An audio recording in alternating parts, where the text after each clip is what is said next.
ઉદ્ધવ ઠાકરેના દીકરા આદિત્ય અને બોલિવૂડ એક્ટર મોટી મુશ્કેલીમાં ફસાયા. શિંદે જૂથના નેતાએ લગાવ્યો ગંભીર આરોપ. મુંબઈની મીઠી નદી કૌભાંડમાં શિવસેનાના પૂર્વ મુખ્યમંત્રી ઉદ્ધવ ઠાકરેના પુત્ર આદિત્ય ઠાકરે અને બોલિવૂડ અભિનેતા ડીનો મોરિયા પણ ગંભીર આક્ષેપ કરવામાં આવ્યો છે. થોડા દિવસ પહેલા કૌભાંડ મામલે મોરિયાની પૂછપરછ કરવામાં આવી હતી, ત્યારે શિંદે જૂથના નેતા સંજય નિરુપમે આક્ષેપ કર્યો છે કે આદિત્ય ઠાકરે અને ડીનો મોરિયા નજીકના મિત્ર છે.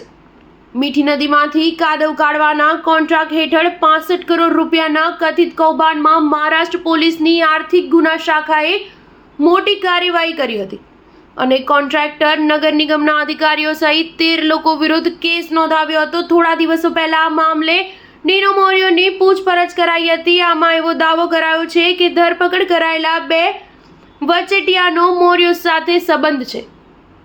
સંજય નિરુપમે કહ્યું કે મુંબઈમાં 26 મે જોરદાર વરસાદ પડ્યો. પાણી ભરાવાના કારણે અનેક લોકો હેરાન થયા.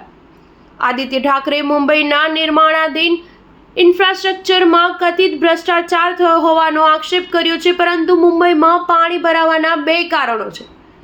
એક ડ્રેન સફાઈ અને બીજી મીઠી નદી.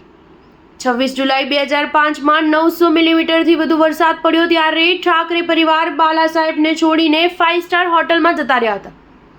અને તાજેતરમાં વરસાદ પડ્યો ત્યારે એકનાથ શિંદે પોતે કંટ્રોલ રૂમનું નિરીક્ષણ કરવા પહોંચી ગયા હતા. તેમણે કહ્યું કે વર્ષ 2005થી મીઠી નદીની સફાઈ માટે 1200 કરોડ રૂપિયાનો ખર્ચ કરવામાં આવ્યો હતો. હવે નદીની સફાઈના કોન્ટ્રાક્ટમાં કથિત ભ્રષ્ટાચાર મામલે મુંબઈ પોલીસની આર્થિક ગુના શાખાએ કેસ નોંધ્યો છે. 18 કોન્ટ્રાક્ટરોને મીઠી નદીની સફાઈ કરવાનું કામ આપ્યું હતું. વર્ષ 2005થી 2022 દરમિયાન બીએમસીમાં શિવસેનાની સત્તા હતી અને માતોશ્રીની મંજૂરી વગર કોન્ટ્રાક્ટ મળ્યો ન હોત. માતોશ્રીથી ઉદ્ધવ ઠાકરે અને આદિત્ય ઠાકરે કોન્ટ્રાક્ટ આપતા હતા. ન્યૂઝ 7 હંમેશા સચ્ચાઈની સાથે.